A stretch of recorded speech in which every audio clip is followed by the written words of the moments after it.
యేసుక్రీస్తు వారి పరిశుద్ధమైన నామంలో మీ అందరికీ నా వందనాలు. దేవుని నామమునకు మహిమ కలుగును గాక. ఈరోజు ఆరాధన వర్తమానానికే మనము 74వ కీర్తనను మార్చి చదువుకుందాం. కీర్తన 74. దేవా, నీవు నిత్యము మమ్మను విడనాడితివేమి?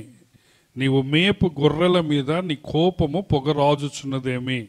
నీ స్వాస్థ్య గోత్రమును నీవు పూర్వము సంపాదించుకొని విమోచించిన నీ సమాజమును జ్ఞాపకము తెచ్చుకొనుము. నీవు నివసించు ఈ సియోను పర్వతమును శత్రువులు పరిశుద్ధ స్థలములోనున్న సమస్తమును పాడు చేసి ఉన్నారు. నిత్యము పాడయుండు చోట్లకు విజయము చేయుము. ప్రత్యక్షపు గుడారములో నీ విరోధులు ఆర్భటించుచున్నారు. విజయ ధ్వజములని తమ ధ్వజములను వారెత్తి ఉన్నారు. దట్టమైన చెట్ల గుబురు మీద జనులు గొడ్డళ్ళ నెత్తినట్లుగా వారు కనబడుదురు.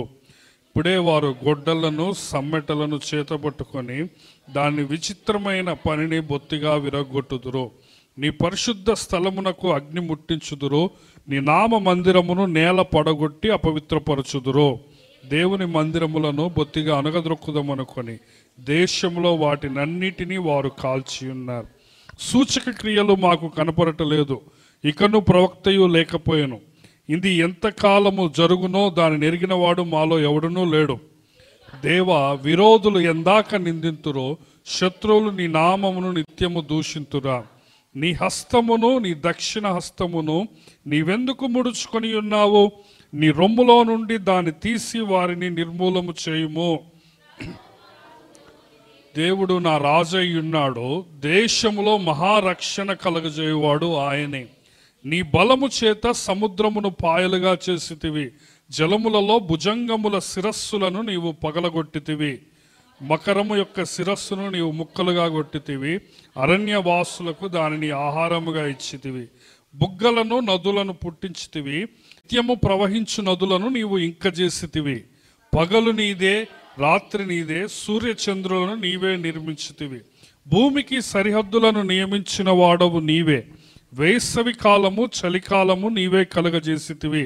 యెహోవా, శత్రులు నిన్ను దూషణ చేయుటను, అవివేక ప్రజలు నీ నామమును దూషించుటను మనస్సునకు తెచ్చుకొనుము. దుష్ట మృగమునకు నీ గువ్వ యొక్క ప్రాణమును అప్పగింపకుము. శ్రమనందు వారిని నిత్యము మరవకుము. లోకములోనున్న చీకటి గల చోటులో బలత్కారుల నివాసములతో నిండి ఉన్నవి కాగా నిబంధనను జ్ఞాపకము చేసుకునుము. నలిగిన వానిని అవమానముతో వెనుకకు మరలనీయకుము. శ్రమనందు వారును దరిద్రులను నీ నామము సన్నుతించుదురుగాక. దేవా, లెమ్ము, నీ వాజ్యము నడుపుము. అవివేకులు దినమెల్లా నిన్ను నిందించు సంగతిని జ్ఞాపకము చేసుకొనుము. నీ మీదికి లేచు వారి అల్లరి నిత్యము బయలుదేరుచున్నది. నీ విరోధులు చేయు గల్లత్తును మరొకము. ప్రార్థన చేసుకుందాం. మహాగణుడా, మహోన్నతుడా, పరిశుద్ధుడా, మమ్మల్ని ఎంతగానో ప్రేమిస్తున్న మా ప్రియమైన పరలోకపు తండ్రి, మా నాయన, ఈ విధంగా 2025 నూతన సంవత్సరంలోని మొదటి ప్రభు దినానికి మీరు మమ్మల్ని తీసుకుని వచ్చారు. వందనాలు తండ్రి. నీ బిడ్డలముగా తండ్రి, నీ మీద ఆశతో నాయన నిన్ను ఆరాధించాలనే ఆసక్తితో, భయముతో, భక్తితో నీ సన్నిధికి వచ్చి ఉంటున్నాము. ఆ విధంగా తండ్రి వచ్చిన బిడ్డలందరినీ బట్టి వందనాలు తండ్రి. ప్రభువా, అట్టి వారి ఆరాధనను నాయన నీవు, అట్టి వారి ప్రజెన్స్ను నాయన నీవు అంగీకరించి నాయన వారి ముఖాలు చూసి వారిని నీవే తృప్తిపరచి ఆనందింపచేయమని ప్రార్థిస్తుంటున్నా తండ్రి. వచ్చిన బిడ్డలమందరము నాయన మేము నీ సన్నిధిని అనుభవించడానికి, నీ దక్షిణ హస్తము చేత తాకబడటానికి, నీ ముఖాన్ని చూడటానికి నాయన, నీ సన్నిధిలో మేలులను అనుభవించటానికి, అట్టి ఆశీర్వాదాలు పొందటానికి నాయన నీవే మమ్మను కడిగి పవిత్రపరచి నాయన దీవించమని ప్రార్థిస్తుంటున్నాం. అల్పుడు అయోగ్యుడు నాయన నీ పక్షాన్ని నిలబడుతున్నాడు. కనికరించి క్షమించి నాయన నీ నోటికి బూరగా వాడుకొనమని ప్రార్థిస్తూ మిమ్మల్ని ఏ విధంగా ఆరాధించాలో మీరే మాకు నేర్పించమని యేసు ప్రభు వారి శక్తిగల నామములోనే ఈ ప్రార్థనా మనవులన్నీ అడిగి పొందుకొని ఉన్నాము మా ప్రియా పరమ తండ్రి, ఆమెన్. ప్రభునందు ప్రియమైన దేవుని బిడ్డలారా, 74వ కీర్తన కూడా ఆసాపు గారు రాసినట్లు మనము గమనిస్తాం కదా. ఆసాపు గారు రాసిన ఈ 74వ కీర్తన కంప్లీట్గా ప్రార్థనా కీర్తన ఇది కదా. ఎటువంటి సమయంలో ప్రార్థన చేస్తున్నాడో మనము ఈ యొక్క కీర్తన చదివితే మనకు అర్థమవుతుంది ఆ సందర్భం ఏంటో. ఏ సందర్భం అంటే ప్రాముఖ్యంగా శత్రువులు దండెత్తుతున్నారు, శత్రువులు ఇశ్రాయేలీల మీదకి లేకపోతే యూదా రాజ్యం మీదకి దండెత్తి వచ్చారు. అందుకంటే ముఖ్యంగా శత్రువులు దేవాలయాన్ని నాశనం చేస్తున్నారు. ఏం నాశనం చేస్తున్నారు చెప్పండి? దేవాలయాన్ని, మందిరాన్ని నాశనం చేస్తున్నారు. సో అట్టి సమయంలో కీర్తనకారుడు ఇక్కడ చాలా ఆసక్తితో, వేదనతో, గొప్ప బాధతో చేసిన ప్రార్థన మనం చూస్తుంటున్నాం. ఈ యొక్క ప్రార్థన మనము గమనిస్తే నార్మల్గా ప్రార్థన లాగా ఉండదు. ఇది చాలా పోరాడుతున్నట్టు. దేవా నువ్వెందుకు మౌనంగా ఉంటున్నావు? నువ్వెందుకు నీ చెయ్యి ముడుచుకొని ఉన్నావు? నీవెందుకు ఇంకా నువ్వు చేయటం లేదు? త్వరగా చెయ్యి, త్వరగా మమ్మల్ని ఆలకించు, త్వరగా విడిపించు అని చాలా గొప్పగా, వేదనగా, చాలా ఆశతో, దుఃఖముతో చేస్తున్న ప్రార్థన మనం చూస్తూ ఉంటాం కదా. దీన్నే ప్రార్థనలో పోరాడటం అంటారు. పోరాడటం అంటే మనకి జవాబు దొరికేంత వరకు మనం ప్రార్థన చేయటం కూడా పోరాటమే కదా. మనకి జవాబు దొరికేంత వరకు మనం ప్రార్థిస్తూ దేవుడిని ఆ విధంగా బ్రతిమాలుతూ వదిలిపెట్టకుండా ఉంటాం. అది కూడా పోరాటమే. కానీ ఇక్కడ నేను పోరాటం అని చెప్తున్న దాంట్లో అర్థం ఏంటంటే దేవునితో నిజంగా కంప్లైంట్ చేసుకుంటా కదా, ఫిర్యాదులు చేసుకుంటా. నువ్వు అసలు ఎందుకు ఖాళీగా ఉన్నావు? నువ్వెందుకు లేవటం లేదు? నువ్వెందుకు చేయటం లేదు? సో అటువంటి పోరాటాన్ని ఇక్కడ మనం చూస్తూ ఉంటున్నాం. హల్లెలూయా. సో చాలాసార్లు మన దేవుడు ప్రేమ కలిగిన దేవుడు, అవునా కదండి? మన దేవుడు నిజముగా మన ప్రార్థన ఆలకించే దేవుడు అని ఈ ప్రార్థన చూసినప్పుడు మనకు అర్థమవుతూ ఉంటుంది కదా. మన దేవుడు మనకి ఎంత స్వాతంత్రం ఇచ్చాడంటే నువ్వు ఆయన దగ్గర పోయి నువ్వు ఆయన కంప్లైంట్స్ కూడా చేయొచ్చు. నువ్వు ఆయన దగ్గర పోయి పోరాడవచ్చు, నాకు ఇది చెయ్యి అని మనం గట్టిగా అడగొచ్చు కూడా.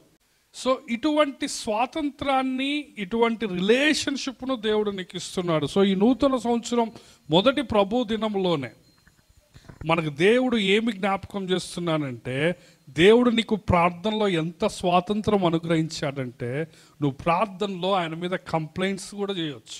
నువ్వు ప్రార్థనలో దేవా నువ్వు నాకు ఇప్పుడు దాకా ఎందుకు ఏమి చేయలేదు, ఎన్ని రోజులు నాకు చేయకుండా ఉంటావని నువ్వు పోరాడొచ్చు. సో ఈ విధంగా ఇటువంటి పోరాటాన్ని మనం ఈ కీర్తనలో చూస్తుంటున్నాం. చూడండి మొదటి వచనం, దేవా నీవు నిత్యము మమ్మను విడనాడితవేమి, నీవు మేపు గొర్రెల మీద నీ కోపము పొగరాజుచున్నదేమి అంటారు. నువ్వు అసలు మమ్మల్ని నిత్యం వదిలిపెట్టావు, ఎందుకు నీ కోపం మా మీద ఆ విధంగా లేస్తుంది అంటారు. చూడండి, నీ స్వాస్థ్య గోత్రమును నీవు పూర్వము సంపాదించుకొని విమోచించిన నీ సమాజమును జ్ఞాపకం తెచ్చుకో అంటున్నాడు కదా. నీ యొక్క స్వాస్థ్యము మేము, నీవు మేపు గొర్రెలము మేము. హల్లెలూయా. నీవు మా కాపరివి. మనం ఇప్పుడు పాట పాడాం కదా ఉదయము, ఓ ప్రభువా నీవేనా మంచి కాపరివి అని మంచి పాట పాడు. సో ఇక్కడ కీర్తనకారుడు మొదటి వచనంలో అదే అంటున్నాడు, మేము నీ గొర్రెలము కదా, నువ్వు మా కాపరివి కదా, మమ్మల్ని ఎందుకు అట్లా వదిలిపెట్టావు అంటున్నాడు. రెండో వచనంలో ఏమంటున్నాడు, నీవు మమ్మల్ని సంపాదించుకున్నావు, నీవు మమ్మల్ని విమోచించావు, నీవు మాతో నిబంధన చేశావు. హల్లెలూయా. కాబట్టి కీర్తనకారుడు ఎప్పుడూ కూడా దేవుని రిలేషన్షిప్ని మర్చిపోలేదు. చాలాసార్లు మనం కష్టాల్లో ఏమనుకుంటామంటే దేవుడు నిజంగా ఉన్నడా లేడా అనుకుంటాం, దేవుడు నిజంగా నన్ను ప్రేమిస్తున్నాడా లేడా అనుకుంటాం. కానీ బైబిల్ గ్రంథంలో కీర్తనల్లో ప్రార్థన చూస్తే వాళ్ళు ప్రార్థనలో పోరాడినా కానీ, ప్రార్థనలో కంప్లైంట్స్ చేసినా కానీ, నువ్వు మమ్మల్ని అస్సలు పట్టించుకోవటం లేదన్నా కానీ వాళ్ళు ఎక్కడా కూడా దేవుడు ఉన్నాడనే విషయం మీద అనుమానపడ్డట్టు మనం చూడం. మనమేమో కొన్నిసార్లు ప్రార్థనకు జవాబు రానప్పుడు మనం డైరెక్ట్గా అసలు దేవుడు ఉన్నాడా లేడా అనుకుంటాం. కొంతమంది దేవుడు ఉన్నాడు అనుకున్నా నా పట్ల ఆయన ప్రేమ కలిగి ఉన్నాడా లేడా అన్న డౌట్ వస్తుంది. అలా నన్ను పట్టించుకుంటున్నా పట్టించుకోవటం లేదా అన్న డౌట్ వస్తుంది. కానీ మనము బైబిల్లో ఏ ప్రార్థనలు చూసినా వాళ్ళు ఎక్కడా కూడా దేవుని ప్రేమను, దేవుని ఉనికిని సందేహపడ్డట్లు మనము ఎటువంటి దాఖలాలు చూడం అంటున్నారా. కాబట్టి నీకు ఎన్ని కష్టాలు వచ్చినా, ఎన్ని శ్రమలు వచ్చినా, ఎన్ని ఇబ్బందులు వచ్చినా మనం దేవుని ఉనికిని సందేహించొద్దు. మొదటిది, దేవుడు లేడు అన్నది ఎట్టి పరిస్థితుల్లో మనకు రాకూడదు. రెండవది, దేవుడు నీ పట్ల కలిగి ఉన్న ప్రేమను కూడా నీవు అనుమానపడద్దు. ఎంత కష్టమన్నా అంటున్నారా, ఎంత భయంకరమైన కష్టమన్నా దేవుడు ఉనికిని మనము సంశయించొద్దు. రెండోది, దేవుని ప్రేమను మనము అనుమానపడద్దు. హల్లెలూయా. బైబిల్లో ఎన్ని కష్టాలు వచ్చినా కానీ భక్తులు ఈ రెండింటి మీద అనుమానం రాలే. వాళ్ళు ఖచ్చితంగా ఏమి నమ్మారంటే దేవుడు ఉన్నాడని నమ్మారు. రెండోది, దేవుడు నన్ను ప్రేమిస్తున్నాడని నమ్మారు కదా. అందుకే మొదటి 2 వచనాల్లో కీర్తనకారుడు ఏమంటాడంటే, మేము నీ గొర్రెలము అంటాడు, నీవు మమ్మల్ని సంపాదించావు అంటాడు, నీవు మమ్మల్ని విమోచించావు అంటాడు. తర్వాత 4వ వచనం నుంచి 3వ వచనం నుంచి మనం గమనిస్తే ఆ దేవుని పరిశుద్ధ స్థలాన్ని, మందిరాన్ని శత్రువులు పాడు చేస్తున్నట్లు మనం చూస్తాం. చూడండి 3వ వచనము, శత్రువులు పరిశుద్ధ స్థలములోనున్న సమస్తమును పాడు చేసి. సో దేవుని ఆలయాన్ని మనము ఇశ్రాయేలీల చరిత్ర గమనించినప్పుడు చాలాసార్లు, ప్రాముఖ్యంగా నెబుకద్నెజర్ రాజు దేవుని ఆలయాన్ని నాశనం చేస్తారు కదా. సో అటువంటి సందర్భంలో కూడా ఈ కీర్తన వ్రాసి ఉండొచ్చు. చూడండి 4వ వచనం, నీ ప్రత్యక్షపు గుడారములో నీ విరోధులు ఆర్భటిస్తున్నారంట. తర్వాత వాళ్ళు గొడ్డలు లేపారట. 5వ వచనం, 6వ వచనంలో. 7వ వచనం చూడండి, నీ పరిశుద్ధ స్థలమునకు అగ్ని ముట్టిస్తున్నారు. నీ నామ మందిరాన్ని వాళ్ళు నేలను పడగొట్టారు, అపవిత్రం చేస్తున్నారు. ఇవన్నీ నెబుకద్నెజర్ కాలంలో జరిగాయి. ఇశ్రాయేలీయులు పాపము చేసినప్పుడు ఆ ఇర్మియా కాలంలో ఇర్మియా పదే చెప్తాడు, మీరు మనస్సు మార్చుకోండి, లేకపోతే బబులోను నుంచి రాజు వస్తాడు, మందిరాన్ని నాశనం చేస్తాడని చెప్పినా కానీ వాళ్ళు వినలేదు, మార్చుకోలేదు.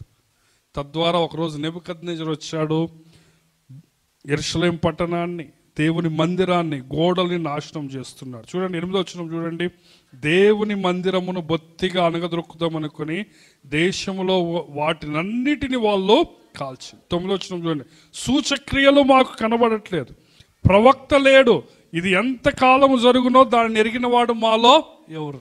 అసలు దేవుడి అద్భుతాలు ఏమైనా కనపడుతున్నాయి అంటే కనపడటం లేదు. ఇది ఎంతకాలం జరుగుతుందని ఒక ప్రవక్త వచ్చి నిలవబడి చెప్తారా అంటే ప్రవక్తలు కూడా కనపడటం లేదంట కదా. కొంతకాలం ఇర్మియా గారు కూడా సైలెంట్గా ఉన్నాడేమో మనకు తెలియదు. సో ఒకసారి ఆలోచించుకోండి, ఇటువంటి భయంకరమైన పరిస్థితులు మన జీవితంలో రాలే కదా. మనం ఎప్పుడు కూడా దేవుని మందిరాన్ని పడగొట్టే అంత అటాక్స్ మనం చూడలేదు. వింటున్నారా? దేవుని మందిరాన్ని కూలిపోయేంత, అగ్నితో కాల్చివేసేంత అటువంటి భయంకరమైన దాడుల్ని మనం ఎప్పుడు చూడలేదు. కానీ అటువంటి పరిస్థితులు కలిగినా కానీ మనము దేవుణ్ణి వదిలిపెట్టదు. కీర్తనలో మనం ఇదే చూస్తాం. చూడండి 10వ వచనం, దేవా విరోధులు ఎందాక నిందితురు, శత్రువులు నీ నామమును నిత్యము దూషిస్తారు. 11వ వచనం, నీ హస్తమును, నీ దక్షిణ హస్తమును నీవెందుకు ముడుచుకొని ఉన్నావు, నీ రొమ్ములో నుండి దానిని తీసి వారిని నిర్మూలము చేయము అంటున్నాడు. మనకి ఇట్లాంటి ప్రార్థన చేయడానికి ధైర్యం ఉంటుందా? కానీ కీర్తనకారుడు దేవునితో ఎంత క్లోజ్ రిలేషన్షిప్ కలిగి ఉన్నాడో చూడండి. దేవా నీ చెయ్యిని ఎందుకు నువ్వు ముడుచుకొని ఉన్నావు? ఒక్కసారి నీ చెయ్యి జాపు, శత్రువులందరూ భస్మం అయిపోతారు. అంటే దేవుని శక్తి మీద, దేవుని హస్తం మీద ఈ యొక్క ఆసాపుకు ఎంత భక్తి ఉన్నదో గమనించండి. ఆసాపు ఏమని నమ్ముతున్నారంటే, శత్రువులు ఇంతగా ప్రబల్లారు, మందిరాన్ని కాలుస్తున్నారు, దేవా నువ్వు ఒక్కసారి చేయి జాపినవు అంటే వీళ్ళందరూ ఏమైపోతారు? కాలిపోతారు. కాబట్టి నీ చేయి ముడుచుకోబాకంటారు. చూడండి 12వ వచనం, పురాతన కాలం మొదలుకొని దేవుడు నా రాజై ఉన్నాడు, దేశములో మహారక్షణ కలగజేయువాడు ఆయనే అంట. హల్లెలూయా. మనం క్యాలెండర్లో, వాట్సాప్ స్టేటస్లో ఎక్కువగా ఇండిపెండెన్స్ డే రోజున లేకపోతే రిపబ్లిక్ డే రోజున ఈ వచనాన్ని చూస్తూ ఉంటాం కదా. దేశంలో మహారక్షణ కలగజేయువాడు ఆయనే. సో ఇటువంటి భయంకరమైన అగ్ని మధ్యలో, ఇటువంటి భయంకరమైన శ్రమల మధ్యలో కీర్తనకారుడికి ఎంత విశ్వాసం ఉందో గమనించండి. ఆయన ఏమంటున్నాడంటే, పురాతన కాలం మొదలుకొని దేవుడు నా రాజు అయి ఉన్నాడు. హల్లెలూయా. ఆది కాలము నుంచి, ఆది యందు నుంచి, స్టార్టింగ్ నుంచి రాజు ఎవరు చెప్పండి? నా దేవుడు. ఇప్పుడు ఈ అల్లాటప్ప నెబుకద్నెజర్ వచ్చి మందిరాన్ని కాల్చొచ్చు, కానీ వీడు ఎంతకాలం ఉంటాడు? వీడు ఎంతకాలం నుంచి ఉంటుండు? ఎంతకాలం వరకు ఉంటాడు అంటే వీడు కొద్ది కాలమే ఉంటాడు, అవునా కదా? కానీ మన రాజు, మన దేవుడు ఈ నెబుకద్నెజర్ లాగా కాదు, ఈ లోకపు రాజుల్లాగా కాదు, ఈ మందిరాన్ని, క్రైస్తవ్యాన్ని, భక్తులను హింసించే రాజుల్లాగా కాదు. ఈయన నిరంతరము, నిత్యము ఏలుచుండు రాజులకు రాజు, ప్రభువులకు ప్రభు. దేశములో మహారక్షణ కలగజేసేది ఆయనే. కాబట్టి మనము ఇది మన యొక్క మనస్సుల్లో ముద్రించుకోవాలి. నీకు కష్టాలు వచ్చినా, శ్రమలు వచ్చినా, ఇబ్బందులు వచ్చినా, నీ యొక్క మందిరం కాల్చబడుతున్నా, నీ యొక్క పట్టణమంతా దహించి వేయబడుతున్నా కానీ రక్షణ ఇచ్చేది ఎవరు చెప్పండి? దేవుడే. నన్ను రక్షించేది ఎవరు చెప్పండి? దేవుడే అన్న సత్యం నీకు అర్థం కావాలి. ఇంకొక పెద్ద రాజు వచ్చి రక్షిస్తాడు అనుకోకూడదు. నెబుకద్నెజర్ కంటే గొప్ప రాజు ఒకడు వచ్చి నన్ను కాపాడుతాడు అనుకోట్ల కీర్తనకాడు. ఎవరట? దేవుడు. చూడండి 13వ వచనం, నీ బలము చేత సముద్రమును పాయలుగా చేసి. ఎర్ర సముద్రం అనాది కాలం నుంచి దేవుడు చేసిన అద్భుతాలు. జలములలో భుజంగముల శిరస్సులను నీవు పగలగొట్టింది. భుజంగములు అంటే పాములు కదా. మకరం యొక్క శిరస్సును నీవు ముక్కలుగా కొట్టింది. అరణ్యవాసులకు దానిని ఆహారముగా ఇచ్చింది. సో సాతాను తలను యేసయ్య చితగొట్టిన సత్యాన్ని కీర్తనకాడు ప్రవచనాత్మకంగా ఇక్కడ తెలియజేస్తున్నాడు. ఆ సర్పం యొక్క తలను ఏం చేశాడు? యేసయ్య చితగొట్టాడు. ఆదికాండం 3వ అధ్యాయం 15వ వచనం, యేసు ప్రభు గురించి మొట్టమొదట చెప్పబడిన ప్రవచనములో అక్కడ ఏమని చూస్తాం చూడండి. ఆయన నీ తల మీద కొట్టును అంటున్నాడు.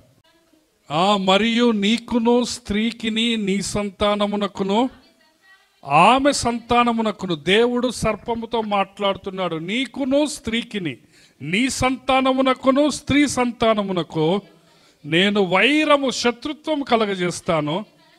అది నిన్ను తల మీద కొట్టును, నీవు దానిని మడిమ మీద కొట్టుదువు అంటున్నాడు. పిల్లలు రెఫరెన్స్ నేను 3 సార్లు చెప్పిన, ఆదికాండం 3:15 అని, మిస్ చేసుకోవద్దు కదా. అది అని కింద 1వ నెంబర్ వేసి ఏమని ఉన్నదంటే, ఏమున్నా చెప్పండి? ఆయన. స్త్రీ సంతానము అంటే అది కదా. స్త్రీ సంతానము నిన్ను తల మీద కొడుతుంది. ఇంకా కింద స్పెసిఫిక్గా ఆ గ్రామర్కి అర్థం ఏంటంటే ఆయన అని అర్థం. ఆయన అంటే ఎవరు చెప్పండి? యేసయ్య.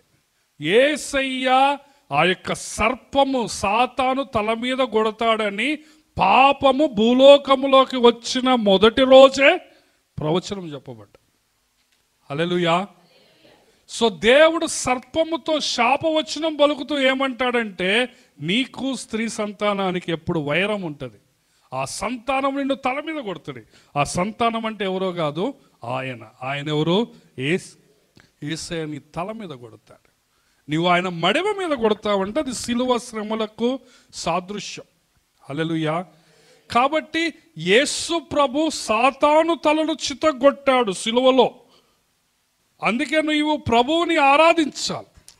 ఈరోజు ప్రభువుని మొదటి ఆదివారం రోజు నువ్వు ఎందుకు ఆరాధించాలంటే, నీకు బద్ధశత్రువుగా ఉన్న ఆ సాతాను తలను యేసయ్య సిలువలో చితగొట్టాడు కదా. 16వ వచనం చూడండి, పగలు నీదే, రాత్రి నీదే, సూర్యచంద్రులు నీవే నిర్మించినవి, భూమికి సరిహద్దులు నియమించిన వాడవు, వేసవి కాలము చలికాలము నీవే కలుగజేసి. దేవుడు సృష్టికర్త అన్న సత్యాన్ని కీర్తనకాడు మర్చిపోవటంలో. మన కష్టాలు, శ్రమలు వస్తే దేవుడు ఉండడా లేడా అనుకుంటాం. ఈ సూర్యుడు చంద్రుడు ఆడ నుంచి వచ్చిందంటే ఏమో అన్నా అంటారు. సైన్స్ చెప్పినట్లు బిగ్ బ్యాంగ్లో వచ్చిందేమో అనుకుంటారు. దేవుడు ఉంటే ఇన్ని కష్టాలు ఎందుకు అనుకుంటారు. కానీ కీర్తనకారుడు దేవుడి మీద ఎంత గొప్ప విశ్వాసం కలిగి ఉన్నాడో మీకు అర్థమవుతుందా? దేవా నీవే వేసవి కాలము చలికాలం ఇచ్చేది కూడా ఎవరు చెప్పండి? సముద్రానికి భూమికి సరిహద్దులు ఎవరు పెట్టారు? నీవు అనుకోవచ్చు, నా జీవితంలో ఇన్ని శ్రమలు వస్తున్నాయి, దేవుడు నిజంగా ఉన్నాడా అని అనుమానం నీకు వచ్చిందంటే నువ్వు ప్రార్థన చేసుకోవాలి. బైబిల్లో భక్తులు మనకంటే ఎక్కువ శ్రమలు పొందారు, అవునా కదా? నీకంటే ఎక్కువ శ్రమలు పొందారు, కానీ వాళ్ళ విశ్వాసం ఎప్పుడూ కూడా పక్కకు పోలే. చూడండి 18, యెహోవా శత్రువులు నిన్ను దూషణ చేయుటకు, అవివేక ప్రజలు నీ నామం దూషించుటకు నువ్వు విను, మనసుకు తెచ్చుకో. దుష్ట మృగమునకు నీ గువ్వ యొక్క ప్రాణమును అప్పగించుకు అంటున్నారు. కీర్తనకారుడు తనను తను ఒక గువ్వతో పోల్చుకున్నాడు, ఒక బలహీనమైన పక్షి కదా. శత్రువుని ఏమంటున్నాడు అంటే దుష్ట మృగము అంటున్నాడు. ఆ దుష్ట మృగం ముందు గువ్వ ఎంత చెప్పండి? కాలు పెట్టి దొక్కితే పచ్చడి అయిపోతుంది. దుష్ట మృగం ఒక సింహం కానీ పెద్ద పులి కానీ. సో దేవుడేమో, ఈ కీర్తనకారుడు ఏమంటున్నాడు, దేవా నేను ఈ గువ్వ లాంటోడిని, ఈ గువ్వ ప్రాణాన్ని దుష్ట మృగానికి నువ్వు అప్పచెప్పొద్దు. ఎన్ని శ్రమల్లో ఉన్నాడో చూడండి. లోకములోనున్న చీకటి గల చోటులో బలత్కారుల నివాసములతో నిండి ఉన్నవి కాగా నిబంధనను జ్ఞాపకం చేసుకో. అందుకే మనం వాక్యం చదవాలా, వాగ్దానాలు చదవాలి. నీ వాగ్దానాలు చదివినప్పుడు దేవుడికి ఆ వాగ్దానాలు ఎత్తి ప్రార్థన చేయొచ్చు. దేవా నిబంధన జ్ఞాపకం చేసుకో, నన్ను ఏమాత్రం విడవనన్నావు, ఎడబాయనన్నావు, అది జ్ఞాపకం చేసుకో అంటే దేవుడు మర్చిపోయిండని కాదు. దేవుడు ఏదో వాగ్దానం చేసిండు, నిన్ను స్వస్థపరుస్తానన్నాడు, అది మర్చిపోయిండని కాదు. వినాల, నువ్వు జ్ఞాపకం చేసుకుంటే దాని అర్థం ఏంటంటే నేను అది ఇంకా నమ్ముతున్నా అని దేవునికి చెప్పటం, ఒప్పుకోవటం. దేవా నీవు రోగములు ఏది నా దగ్గరికి రానియనన్నావు, నాకు ఈ రోగం వచ్చింది, నువ్వు నాకు చేసిన వాగ్దానాన్ని జ్ఞాపకం చేసుకో అని నువ్వు అంటున్నప్పుడు దాని అర్థం ఏంటంటే దేవుడు ఏదో మర్చిపోయిండు, ఆయనకి యాదిని తెస్తున్నావు అని కాదు. దాని అర్థం ఏంటంటే దేవా నువ్వు చేసిన వాగ్దానాన్ని నేను ఇంకా నమ్ముతున్నా. కాబట్టి మనం వాక్యం చదవాలి, వాక్యంలో ఉన్న వాగ్దానాలను మనం ప్రార్థనలో చెప్పాలి. దేవా నీవు అది చేస్తానన్నావు కదా, దాన్ని నువ్వు జ్ఞాపకం చేసుకో అని చెప్పాలి. కాబట్టి ఇక్కడ కీర్తనకారుడు ఏమంటున్నాడు, నిబంధనలో జ్ఞాపకం చేసుకో. నలిగిన వారిని అవమానముతో వెనుకకు మరలనీయకము, శ్రమనందు వారు దరిద్రులు నీ నామమును స్తుతిస్తారు. హల్లెలూయా. సో మేము నలిగిపోయాము, ఇంకా మమ్మల్ని నలగొట్టబాకు, నీవు మమ్మల్ని విడిపిస్తే మేము నిన్ను స్తుతిస్తాము అంటున్నాడు కదా. ఇంకా 22, 23లో కూడా ప్రార్థన చేస్తూ ఉన్నాడు. హల్లెలూయా. కాబట్టి రోజు నేను మీకు మీ మధ్యలోకి కొన్ని తలంపులు తీసుకొని వస్తాను ఈ కీర్తనలో నుంచి మన ప్రభువుని ఆరాధించటానికి కదా. నేను ఆల్రెడీ చెప్పిన తలంపులు నేను మీకు జ్ఞాపకం చేస్తాను. మొట్టమొదటిది ఏంటంటే మన దేవుడు మన కాపరి. ఈరోజు నువ్వు ప్రభువుని ఎందుకు ఆరాధించాలి చెప్పండి కదా. 100వ కీర్తనలో ఏముంటుంది? 100వ కీర్తన 3వ వచనం చదవండి. యెహోవాయే దేవుడని తెలుసుకునుడి, ఆయనే మనల్ని పుట్టించును, మనము ఆయన వారము, మనము ఆయన ప్రజలము, ఆయన మేపు గొర్రెలము అంటున్నాడు. హల్లెలూయా. యెహోవా నా కాపరి, నాకు లేమి కలగదు. ఆయనే మన కాపరి. నీకు ఎన్ని శ్రమలు ఉన్నా కానీ, కాబట్టి ఈరోజు నువ్వు ప్రభువుని ఈ యొక్క సత్యముతో నువ్వు ప్రభువుని ఆరాధించాలి. 74వ కీర్తన 1వ వచనంలో ఏమంటున్నాడంటే మేము నీవు మేపు గొర్రెలము అంటున్నాడు. హల్లెలూయా. అది మొదటిది. రెండోది ఏంటంటే యేసు ప్రభు నిన్ను సంపాదించాడు, నిన్ను విమోచించాడు. హల్లెలూయా. 2వ వచనం చూడండి. నీ స్వాస్థ్య గోత్రమును నీవు పూర్వము సంపాదించుకొని విమోచించిన నీ యొక్క సమాజమును జ్ఞాపకము చేసుకో అంటున్నాడు. యేసు ప్రభు నిన్నేం చేశారంటే సంపాదించుకున్నాడు. అపొస్తలుల కార్యములు 20:28లో ఏమున్నదంటే తన స్వరక్తమిచ్చి సంపాదించుకున్న సంఘం. సంపాదించుకోవడం అంటే ఆయన వెల ఇచ్చి సంపాదించుకున్నాడు. హల్లెలూయా. ఈ విమోచన అన్న పదము నేను సెకండ్ మెసేజ్లో కూడా చెప్తాను కదా. ఆయన నిన్ను సంపాదించుకున్నాడు, నిన్ను విమోచించాడు, తన రక్తాన్ని నీ కోసం క్రయధనముగా ఇచ్చి విమోచించాడు. హల్లెలూయా. అందుకే ఈ మొదటి ఆదివారం రోజు నువ్వు ప్రభువుని ఆరాధించు కదా. మనం పాపము చేయటం వల్ల దేవునికి మనము రుణపడి ఉన్నాం. అర్థమవుతుందా? దేవుడు పరిశుద్ధుడు, ఆయన పాపాన్ని అసహించుకునే దేవుడు. కానీ నువ్వు పాపం చేయటం వల్ల ఎవరికి నీవు రుణపడి ఉన్నావు? దేవుడికి రుణపడి. సో యేసయ్య వచ్చి ఆ రుణాన్ని ఏం చేసిండు? చెల్లించినాను. ఎవరికి చెల్లించిండు? దేవుడికి చెల్లించి. కొంతమంది తప్పుడు బోధకులు ఏమంటారంటే, నీవు సాతాను చేతిలో ఉన్నావు కాబట్టి యేసయ్య తన రక్తాన్ని సాతానుకు చెల్లించి నిన్ను కొనుక్కున్నాడని చెప్తారు. కాదు, సాతాను చెల్లించాల యేసయ్య క్రయధనం. యేసయ్య తన రక్తాన్ని, తన క్రయధనాన్ని, ఆ విమోచన వెలను ఎవరికి చెల్లించాడు చెప్పండి? దేవుడు. ఎందుకు? నువ్వు దేవుడికి నువ్వు బాకీ ఉన్నావు. నష్టపోయింది ఎవరు? దేవుడు. అర్థమైంది? నువ్వు పాపం చేయటం వల్ల దేవుడికి నష్టం వచ్చింది. ఎందుకంటే ఆయన నిన్ను సృష్టించాడు, నిన్ను మేపాడు, నిన్ను తన బిడ్డగా చేసుకున్నాడు, నీ మీద ఎంతో ఆశ పెట్టుకున్నాడు. కానీ నువ్వు మోసం చేసి తిరుగుబాటు చేయటం వల్ల నష్టపోయింది ఎవరు? దేవుడు. అందుకే పాత నిబంధన అంతటిలో బలులు ఎవరికి అర్పించేవాళ్ళు? వాళ్ళు దేవుడికి. వాళ్ళు ఏం చేసేవాళ్ళంటే ఆ గుర్రం మీద కానీ ఎద్దు మీద కానీ తమ చెయ్యి పెట్టేవాళ్ళు. చెయ్యి పెట్టి వాళ్ళు దాన్ని కట్ చేసి బలి ఇచ్చేవాళ్ళు. ఆ బలి ఇచ్చినప్పుడు దేవుడట దాన్ని ఇంపైన సువాసనగా అంగీకరించేవాడు. చాలాసార్లు తన యొక్క సన్నిధిలో నుంచి అగ్ని వచ్చి ఆ బలిని కాల్చివేసేది. అంటే దాని అర్థం ఏంది? బలి ఎవరికి చెల్లించబడ్డా చెప్పండి? దేవుడికి. కాబట్టి యేసయ్య నీ కోసం క్రయధనముగా చెల్లించి నిన్ను సంపాదించుకున్నాడు, నిన్ను విమోచించాడు. చెప్పండి, 2 మాటలు చెప్పండి. నిన్ను, రెండోది, కాబట్టి నువ్వు ప్రభువుని ఆరాధించాలి. నువ్వు మామూలోడివి కాదు. నువ్వు ఎవరి సొత్తు? దేవుని సొత్తు. మీరు విలువ పెట్టి కొనబడిన వారు, మీరు దేవుని సొత్తు అంటాడు 1 కొరింథీయులకు రాసిన పత్రిక 6వ అధ్యాయం కదా. కాబట్టి మనము జ్ఞాపకం చేసుకుంటే ఈ 3 విషయాలు మీరు జ్ఞాపకం చేసుకోండి. దేవుడు మన కాపరి, ఆయన మనల్ని సంపాదించాడు, ఆయన మనల్ని విమోచించాడు. తర్వాత 12వ వచనంలో ఆయన నిత్యుడగు రాజు అని నేను మీకు జ్ఞాపకం చేస్తున్నాను. పురాతన కాలం మొదలుకొని దేవుడు నా రాజు అయి ఉన్నాడు. 4వది, నువ్వు ప్రభువుని ఎందుకు ఆరాధించాలంటే ఆయన ఎవరు చెప్పండి? నిత్యుడగు రాజు. తర్వాత 5వది ఏంటంటే అదే వచనములో ఆయన మహారక్షణ కలగజేసేవాడు. హల్లెలూయా. తర్వాత 6వది ఏంటంటే ఆయన సాతాను తలను చితగొట్టాడు. 13, 14 వచనాల్లో ఆయన ఏం చేశాడు చెప్పండి? సాతాను తలను చితగొట్టాడు కదా. తర్వాత 7వది ఏంటంటే ఆయన సృష్టికర్త, ఈ సృష్టిని నడిపిస్తున్నవాడు. హల్లెలూయా. ఏమంటున్నాడు? 16, 17 వచనాలు, పగలు నీదే, రాత్రి నీదే, సూర్యచంద్రులను నీవు నిర్మించితివి, భూమికి సరిహద్దులు నియమించిన వాడవు, వేసవి కాలము చలికాలము నీవు కలగజేసి. కొంతమంది ఏమనుకుంటారంటే సైంటిస్టులు, దేవుడు ఉన్నాడు కానీ ఈ సృష్టిని చేశాడు కానీ దేవుడు ఈ సృష్టిని అంతటిని చేసేటో పోయిండు అనుకుంటారు. ఈ సూర్యుడు చంద్రుడిని వాళ్ళు చూసి దేవుడు నిజంగానే ఉన్నాడు అనుకుంటారు. ఎందుకు? ఇంత గొప్ప విశ్వము దేవుని ప్రమేయం లేకుండా, ఏదో ఒక శక్తి లేకుండా కలగజేయబడదు అని వాళ్ళకి నమ్మకం. కానీ వాళ్ళు ఏమనుకుంటారంటే దేవుడు చేసి ఇటో పోయిండు అనుకుంటారు సైంటిస్టులు చాలామంది.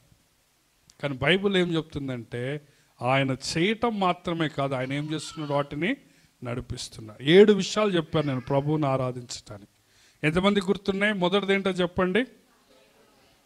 ఆయన నీ కాపరి. 2వది నిన్ను సంపాదించుకున్నాడు. 3వది నిన్ను విమోచించాడు. 4వది ఆయన నిత్యుడగు రాజు. 5వది ఆయన మహారక్షణ కలగజేసేవాడు. 6వది సాతాను తలను చితగొట్టాడు. 7వది ఆయన సృష్టికర్త, సృష్టిని నడిపిస్తున్న దేవుడు. కాబట్టి ఈ సత్యాల ద్వారా మనం ప్రభువుని ఆరాధిద్దాం. వింటున్నారా? ఎప్పుడో పాత సంవత్సరంలో చేసిన ఆరాధన కాకుండా ఈ విషయాల ద్వారా మనము ప్రభువుని ఆరాధిద్దాం. రండి, అందరం దయచేసి స్థలంలో ఉంచుదాం, కళ్ళు మూసుకుందాం. కాబట్టి విన్న వాక్యాన్ని మనసులో పెట్టుకొని ఈ 7 సత్యాలను బట్టి ఒకరి తర్వాత ఒకరు క్లుప్తంగా ప్రభువుని ఆరాధించడానికి దేవుడు మనకు సహాయం చేయనుగాక.